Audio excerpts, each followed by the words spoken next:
ara banan ma ceist le rilacha nua atá ag teacht ón Aontas Eorpa agus na rilacha sin ag chur freigracht tháirgeoirí bia tuilleadh eolas a chur fáil agus is maith an rud é sin go mbeidh ndualgas orthu tuilleadh eolas a chur fáil len maidir lena cuid na airí. Ach an aib by se sin log I Béarla agus ní bhaid ndualgas be orthu an tólas sin a chur fáil Gaeilge. Very briefly within my time still,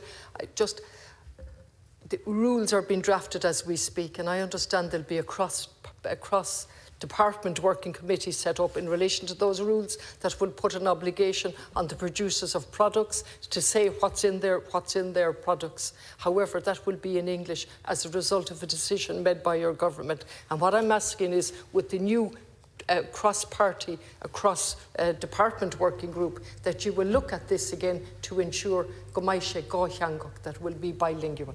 Minister.